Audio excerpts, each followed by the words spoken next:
ഞാനിപ്പോൾ ഞാനിന്നിപ്പോൾ എൻ്റെ ഒരു ചെറിയ രീതിയിലുള്ള ഉച്ചവരെയുള്ളൊരു പരിപാടി കാണിക്കാമെന്ന് വിചാരിച്ചത്. ഇപ്പോൾ രാവിലെ ദോശയാണ്. ദോശ മൂന്ന് വിജയകരമായ മൂന്നാം ദിവസമാണ് ഇന്ന് ദോശ മാവ്.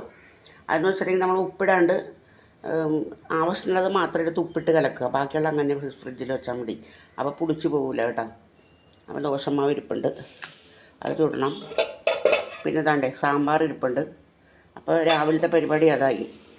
പിന്നെ അത് കഴിഞ്ഞിട്ട് ചെമ്മീൻ കാണിച്ചു തരാം കേട്ടോ. കാണിച്ചു തരാവേ, ബോറടിക്കല്ലേ.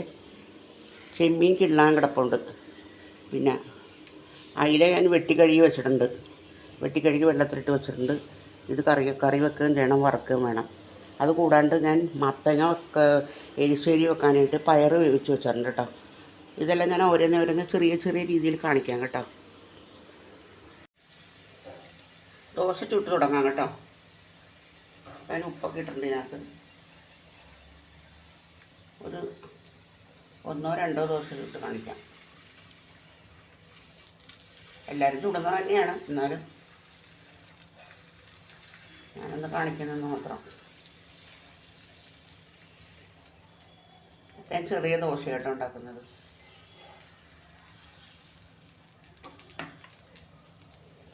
ദോശ ഒന്ന് മൊഴിയട്ടെ.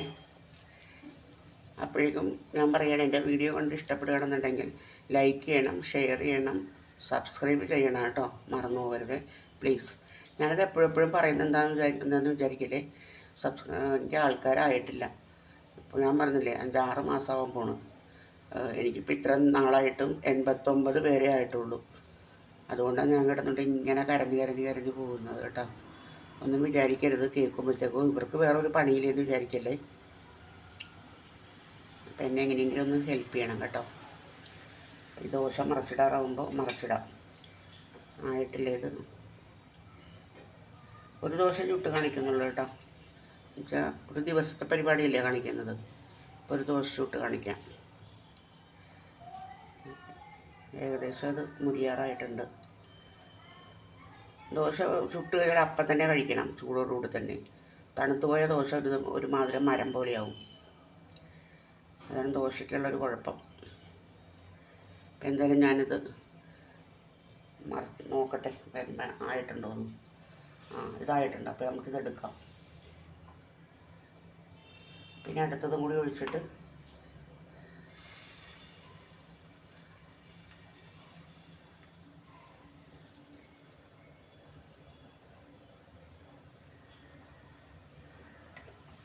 അടുത്തത് വെന്തോട്ടെ. അപ്പുറത്തെ അടുപ്പിൽ ഞാൻ സാമ്പാർ ചൂടാക്കാൻ വെച്ചിട്ടുണ്ട് കേട്ടോ. അപ്പോൾ അത് തിളച്ച് കഴിയുമ്പോഴത്തേക്കും അത് ഇറക്കണം. അപ്പോഴേക്കും ഈ രണ്ടാമത്തെ ദോശ മുരിഞ്ഞു തുടങ്ങും. ഞാൻ എപ്പോഴും പറയാറില്ലേ, ഞാൻ തേങ്ങ അതേപോലെ തേങ്ങ അതിനകത്ത് നിന്ന് കുത്തിയെടുത്തിട്ട് ചെറിയ ചെറിയ പീസാക്കും. അതിൻ്റെ കറുത്ത ഭാഗങ്ങളെല്ലാം കിള്ളിക്കളഞ്ഞിട്ട് കണ്ട കറുത്ത ഭാഗങ്ങളെല്ലാം കിള്ളിക്കളഞ്ഞിട്ട് ഇതേപോലെ ചെറിയ പീസാക്കിയിട്ട് മിക്സിക്കകത്തിട്ട് അടിച്ചെടുക്കുകയും ചെയ്യുന്നത്. നല്ല പൂ പോലെ കിട്ടും കേട്ടോ നമുക്ക്. ഞാനിത് അടിക്കാൻ പോവാണേ, ഞാൻ കാണിക്കാം കേട്ടോ. തേങ്ങ ഇതാ കംപ്ലീറ്റ് ചിരണ്ടിയെല്ലാം മിക്സിക്കകത്തിട്ട് അടിച്ചെടുത്ത്. ഇതൊരു 2 തേങ്ങയാണേ.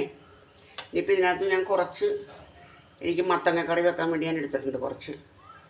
പിന്നെ ബാക്കിയുള്ളത് ഞാനിപ്പോൾ ഇത് 2ആക്കി വെക്കും. എന്നുവെച്ചാൽ എനിക്ക് അങ്ങനെ തേങ്ങയ്ക്ക് വലിയ ചിലവില്ലാത്ത ആളാണ് ഞാൻ. അപ്പോൾ ഇത് ഞാൻ 2 പാത്രത്തിനകത്ത്, ഒരു പാത്രത്തിനകത്ത് ഫ്രീസറിനകത്തേക്ക് വെക്കും, മറ്റത് നോർമൽ ടെമ്പറേച്ചറിലുള്ള എടുത്ത് വെക്കും. അങ്ങനെയാണ് ചെയ്യുന്നത്. മീൻ കറിക്ക് അരക്കാൻ വേണ്ടിയിട്ടുണ്ടല്ലോ, തേങ്ങ, മുളക്, മഞ്ഞൾ, ഇത്ര സാധനങ്ങൾ ഞാൻ എടുത്തിട്ടുണ്ട്. പിന്നെ പച്ചമുളക്, ഇഞ്ചിയൊക്കെ നമുക്ക് ചതച്ചിടാം, ഉള്ളിയെല്ലാം കൂടെ.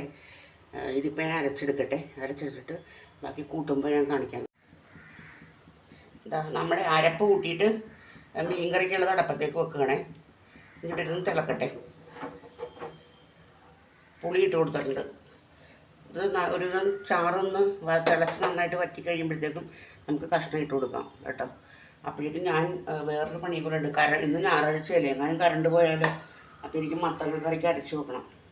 അപ്പം അതിൽ നിന്ന് വെച്ചിട്ടുണ്ടെങ്കിൽ തേങ്ങ, ജീരകം, വെളുത്തുള്ളി, ചുമന്നുള്ളി, ഒരു 2-3 ഇല കറിവേപ്പില, മഞ്ഞൾപ്പൊടി, പിന്നെ ഒരു പച്ചമുളക് ഞാൻ കീറിയിടുന്നുണ്ട്. നല്ല അരക്കാനായിട്ട് കൊണ്ട് ഒരെണ്ണം കൊടുക്കുന്നുണ്ട്. അപ്പോൾ ഇത്രയും സാധനങ്ങൾ കൂട്ടി നമുക്കിത് അരച്ച് വെക്കാം. അല്ലെങ്കിൽ കറണ്ട് പോയാൽ അത് ബുദ്ധിമുട്ടായി പോകും. അപ്പം ഞാനിത് അരക്കട്ടെ കേട്ടോ. അതിൻ്റെ സാധനങ്ങളൊന്നും എടുത്തിട്ടൊന്നുമില്ല, എങ്കിലും അരച്ച് വെച്ചാൽ അത്ര സൗകര്യമായില്ലേ.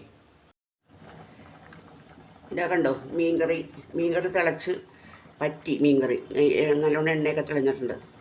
പിന്നെ അപ്പുറത്തടപ്പത്ത് ഞാൻ കുക്കറിനകത്ത് മത്തങ്ങ വേവിക്കാൻ വെച്ചിട്ടുണ്ട്.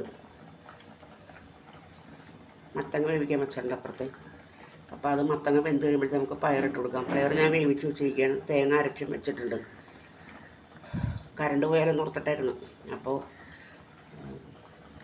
ഈ ചെമ്മീൻ കിടണം, അതാണ് ഏറ്റവും വലിയൊരു ജോലി. മത്തങ്ങ നന്നായി വെന്തിട്ടോ. അപ്പോൾ ഞാനത് എന്ത് ചെയ്തെന്ന് അറിയാമോ, കുക്കറിൽ നിന്ന് വേറൊരു പാത്രത്തിനകത്തേക്കാക്കി. നമുക്കത് ഗ്യാസ് സ്റ്റവ് കത്തിച്ചിട്ട് ഇതങ്ങ് വെച്ച് കൊടുക്കാം. അപ്പോൾ പയറും കൂടി ഇട്ടിട്ടുണ്ട്. ഇതിൻ്റെ പയറിട്ട് മത്തങ്ങയിട്ട് അടപ്പത്ത് വെച്ച്. ഇനി ഇതൊന്ന് തിളച്ച് കഴിയുമ്പോഴത്തേക്കും നമുക്ക് ഇതിനകത്തേക്ക് അരപ്പ് കലക്കി കഴിഞ്ഞ ശേഷം നമുക്ക് കടുക് വറുക്കാം. കടുക് ഉള്ളിയും ചുമന്ന മുളകും കൂടെ താളിച്ചിട്ട് തേങ്ങ കൂടി വറുത്തിനകത്തേക്ക് ഇടാം. അപ്പം മത്തങ്ങ അരിശ്ശേരി റെഡിയായിട്ടാ. കണ്ടോ, നന്നായി തിളക്കുന്നുണ്ട്. ഇത് നമുക്ക് അരപ്പിട്ട് കൊടുക്കാം കേട്ടോ. ഏകദേശം വറ്റിയിട്ടുണ്ടത്. അപ്പോൾ അരപ്പിട്ട് കൊടുക്കാം. ഇനി അരച്ച് വെച്ചിരുന്ന നേരത്തെ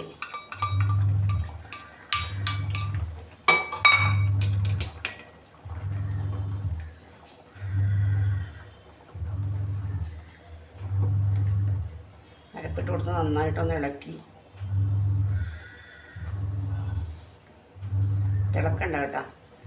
ഇങ്ങനെ എല്ലാ സൈഡിൽ നിന്നും കൊമ്പളകൾ ഇങ്ങനെ വന്നു തുടങ്ങിയാൽ മതി. അപ്പോഴേക്കും നമുക്ക് തിറക്കാം. ഉപ്പൊന്ന് നോക്കിയാകട്ടെ.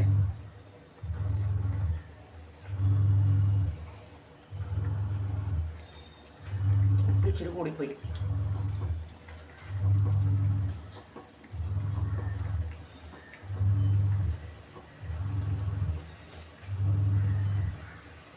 അപ്പം നമുക്കിത് ഇറക്കാം.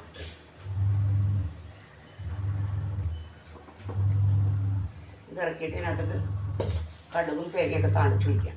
അത് കൂടി കഴിഞ്ഞാൽ ഇതിൻ്റെ പണി കഴിഞ്ഞ്.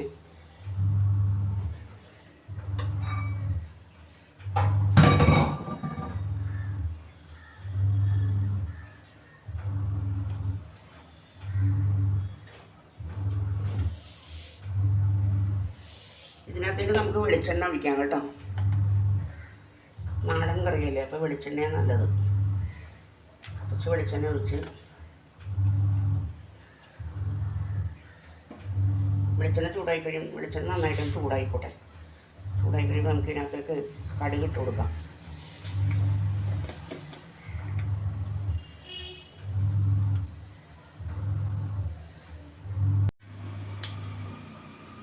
കേട്ടോ. കുറച്ച് കടുക്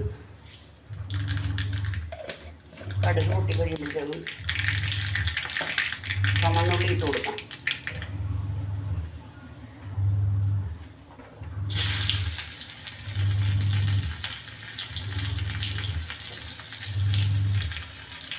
ചുമന്നുള്ളി ഒന്ന് മുരിഞ്ഞ് വെച്ചിട്ടേക്കും. ഈ കറിവേപ്പിലയും ഉണക്കമുളകും പിന്നെ കുറച്ച് തേങ്ങ അതിനകത്തേക്ക് നമുക്ക് വറുത്തിടാം കേട്ടോ. അതുകൂടെ ചെയ്ത് കഴിയുമ്പോഴത്തേക്കും ഇതിൻ്റെ പണി കഴിഞ്ഞു. ഒന്ന് മൂത്തോട്ടെ. ഒരുവിധം നമുക്കത് പെട്ടെന്ന് തീ ആളിപ്പിടിക്കും.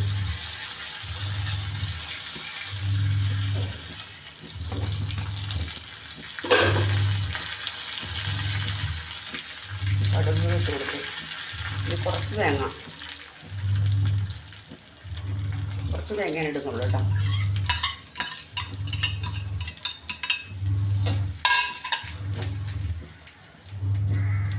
തേങ്ങ ഒന്ന് ചുമന്ന കളറിൽ വരട്ടെ. അപ്പോഴത്തേക്ക് നമുക്കത് എടുക്കാം.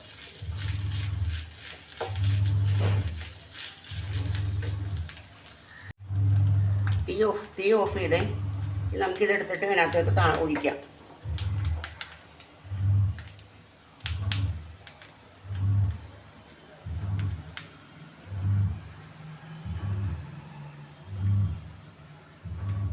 ഇതിനകത്തേക്ക് ഒഴിക്കണം.